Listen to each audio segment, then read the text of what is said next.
Good morning, everyone. This is Jeffy Kennedy, author of fantasy romance and romantic fantasy.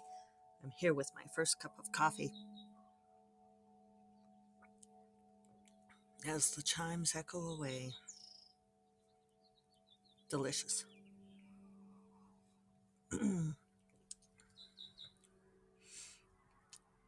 Today is, I have no idea, Thursday, April 28th. And I am looking at my plant that I potted. The lobelia does not seem to be doing well. Why does lobelia always seem to not do well? It just dries out so quickly here. I have to pause you. Now that we are back outside, we have Jeffy obsessively checking her plants. All part of the brand here at First Cup of Coffee. I will endeavor not to do that. So, hope you all are having a wonderful week. My week's going pretty well. So far, knock on wood, I've no wood. Well, there's a grapevine. Oh, the arbor. Knock on wood. Uh, have been getting my 2,500 words on Storm Princess and the Raven King. Feels like it's going well. Um, yeah, so we'll see if we can sustain that, get that done in the next few weeks. Been uploading the rebranded covers for Sorceress Moons. They are, so far, I've gotten the first three books up. My formatter is getting me one per day. So they'll release starting tomorrow. So Friday, Saturday, Sunday. Uh, yeah. So one reader commented about the pretty covers being gone. I mean, they're not gone, they're immortalized in history. But yeah, I'm trying to rebrand. I'm trying to reach a new audience, and so, I mean, that's always a balance, right? You try to reach new readers, but sometimes the old readers feel left behind. Old in a former sense, not an aged sense. She commented that these looked like male fantasy, which I thought was funny because I don't think they look like male fantasy.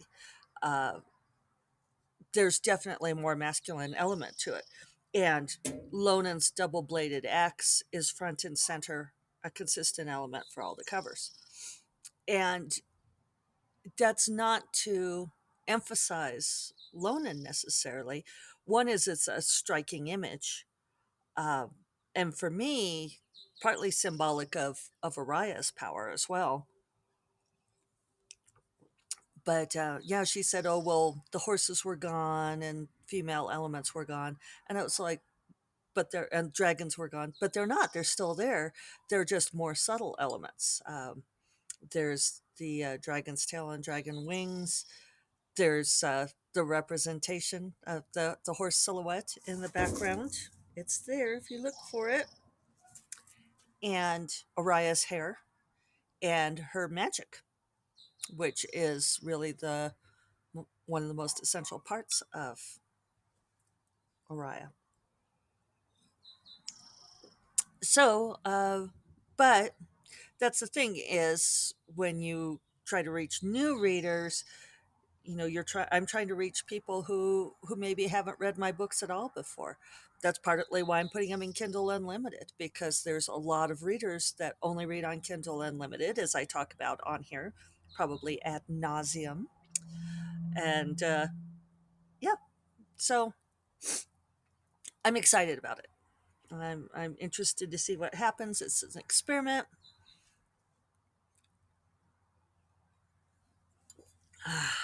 Sucking down the coffee this morning. I am going to write her coffee later this morning, so that'll be fun. First time in a few weeks. She'll be able to sit outside, just like I'm sitting outside here this morning in the secret garden.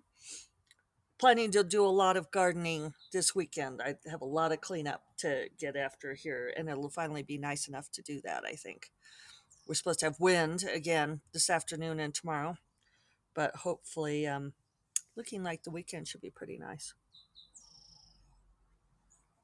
So I watched the movie Gifted, um, with adorable Chris Evans. And what's the little girl's name? McKenna Grace? Octavia Spencer is in it too. I always want to call her Octavia Butler, which I think is funny. The actress, not the writer. Maybe because I don't know that many Octavias. Uh, Not that I know her. Anyway, I watched this movie because it was brought up at the Jack Williamson lectureship. I know I keep referencing that, but we had so many great conversations there. And that movie had been recommended, I think, by Connie Willis. And I had never seen it. What was it, 2013 movie? I'll link to it in the show notes. Maybe not even that old. Well, we won't look it up right now. Anyway, it's an amazing movie. I loved watching this movie. It's about Chris Evans is this um, uncle who, after the death of his sister, is raising his niece, who is 7 at the time of the movie.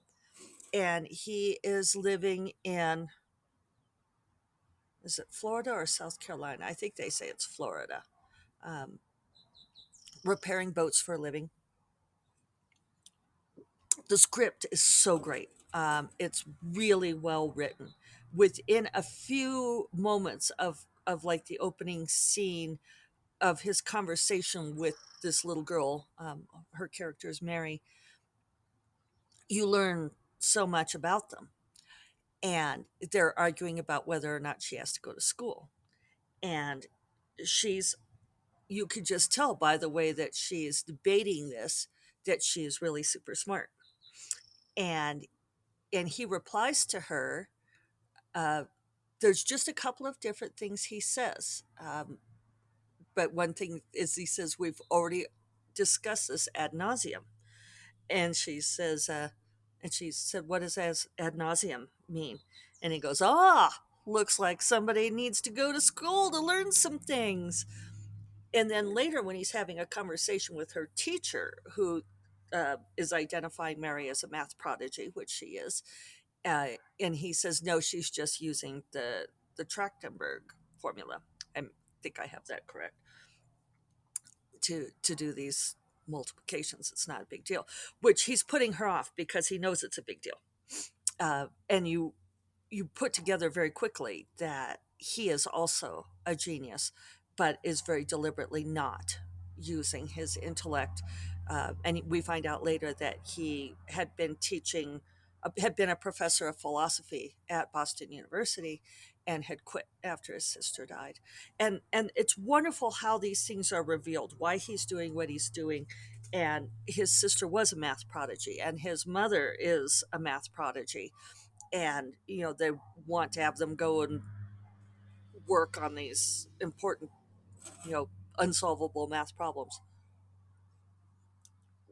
which I've read some interesting essays on how, on these like supposedly unsolvable problems, and what they really mean. But it's a great device for movies, because otherwise it's like there's not a tangible goal when you want to give like your genius character a tangible goal that they're striving for.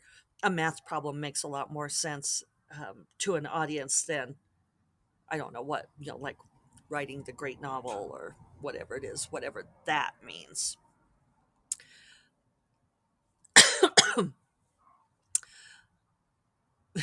I promise I won't go on a rant about what it means to write a great novel. So tempting though it may be.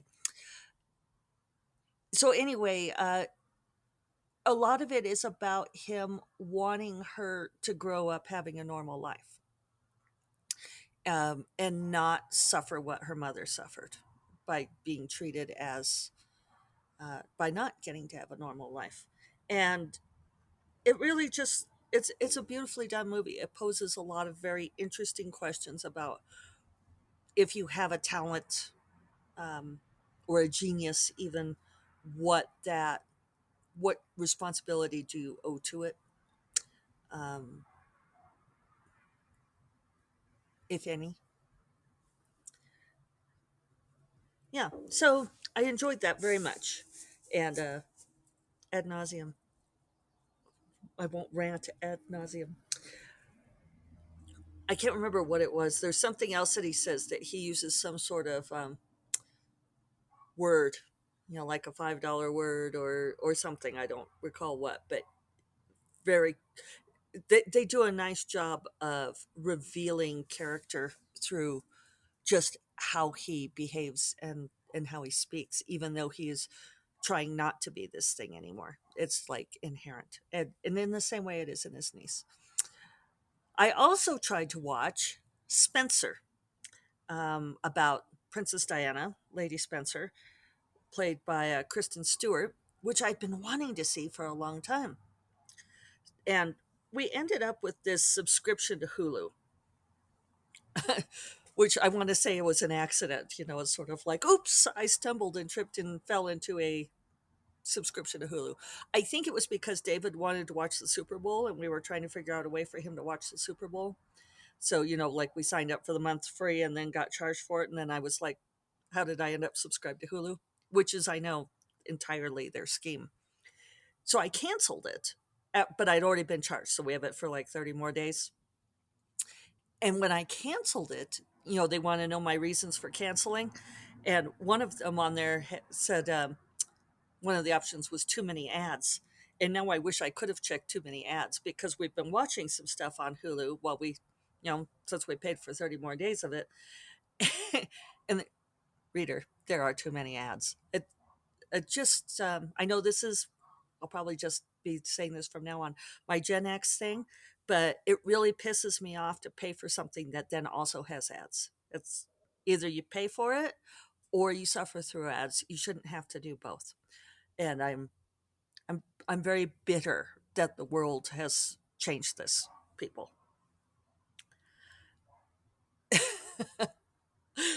Anyway, so I started watching this on Hulu because I was like, oh, because David was, he was napping and we'd already eaten dinner, or I was getting ready, I was cooking dinner and stuff. And I thought, oh, well, I'll watch this because I bet he won't want to.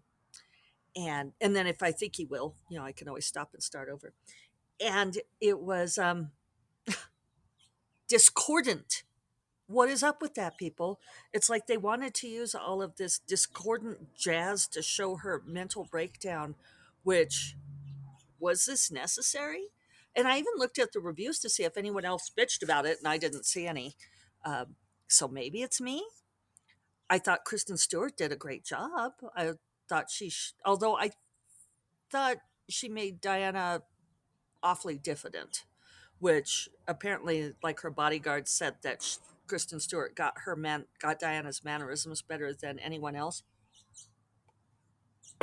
But yeah, I didn't care for her diffidence, and I don't know, it was just so over the top. I thought, it takes place at Christmas at Sandringham Palace, and it's right before the divorce and all of this. And so, of course, things are going badly, but I just, I don't know. I didn't care for it. I'm not going to keep watching it. I didn't like how much of a victim she's portrayed as. Maybe she rallies later in the movie, but I'm one of those people that you know, Diana, always my princess. I was always on her side against Camilla. And after watching this, it's like, oh, I don't know. So there's my inarticulate review of that movie. Uh, Maybe I could watch it muted with only closed captions so I don't have to listen to that. I found the music so disturbing in a way that I didn't want to be disturbed. And then the other thing we started watching, also on Hulu, too many ads, hashtag too many ads, was Pam and Tommy, about Tommy Lee and Pamela Anderson. And It is really a delight. It has a lot of the same irreverence and sort of storytelling gambits that they used in The Dirt about Motley Crue. I'm sure Tommy Lee consulted heavily on this series. Apparently, Pamela Anderson had nothing to do with it. Uh, so I'm sure he like used the same writers. I didn't look, but he borrowed heavily from what made The Dirt a charming movie to watch, which we've watched a couple times because it's really fun if you haven't seen that. Um, but Pam and Tommy, or is it Tommy and Pam? I think it's Pam and Tommy. I'll link to it. Uh, is She is played by Lily James, who I just adore. Ever since I saw her in Cinderella, I adore her. And Tommy Lee is played by Sebastian Stan. And I now stan Sebastian Stan. I didn't really before, like the whole Bucky thing, Winter Soldier never really floated my boat. But I'm getting the mystique now. And it is wittily done. And my my only objection, man, that's probably a strong word. I think Lily James is doing a great job playing Pamela Anderson, but Lily James has this essential sweetness to her. She's, I don't know, she's lissom and has this artlessness to her personality that I don't know if it means that she's not a great actress, but she doesn't come across to me the same way Pamela Anderson always did. She doesn't she's not as brazen and confident in a way, even though she's trying to seem like that. It's just that Lily James has this, yeah, this artless wholesomeness to her. But anyway, it's a really interesting show, and I'm enjoying that. And then I'm still finishing this book. I'm almost done now on Elizabeth Barrett Browning and Robert Browning. And it's extraordinary. I don't read that much historical stuff unless it's historical romance, and I kind of fell off of reading those. But it's extraordinary to read about people living in Victorian times, and maybe this is just extraordinary for me because I haven't read tons of it. Like Jane Austen stuff, Regency stuff. Um, anyway, this maybe it's because it's nonfiction, but the um, the prevalence of disease is just extraordinary. How people are forever getting sick. And I've heard people reference this, in talking about like with the pandemic, that talking about how they now understand why everyone in Victorian times, writes letters about their health. It's it's really interesting to read this, and like a child will get sick with gastric fever, uh, and then be dead by evening. And I looked up what gastric fever was, and it was typhoid. And I guess I knew kind of distantly that, of course antibiotics weren't introduced yet, but they had cholera and typhoid and tuberculosis. I knew they had tuberculosis, but I mean, they were just uh, like with everything they ate and drank, they were risking death. No wonder the Victorians had such a fascination with death, because people could just die at the drop of a hat. And of course, Elizabeth Barrett Browning was not in great health for most of her life. And just the way she struggles with her health, and at the end, it's sounding like probably a lot of depression, just really is making me conscious of what a huge thing it is for us to be liberated from the ravages of disease in, just like 100 years, that changed so dramatically. uh, and now we have all the anti-vaxxing stuff. It's such a luxury for people to, you know, not want to get vaccines because we don't have this thing where at any moment you could encounter the thing that kills you by nightfall. Definitely an interesting realignment of perspective for me. So, on that note, I'm going to go celebrate my good health, get my words done. Uh, Hope you all have a wonderful Thursday, and I will talk to you all tomorrow. Take care. Bye bye.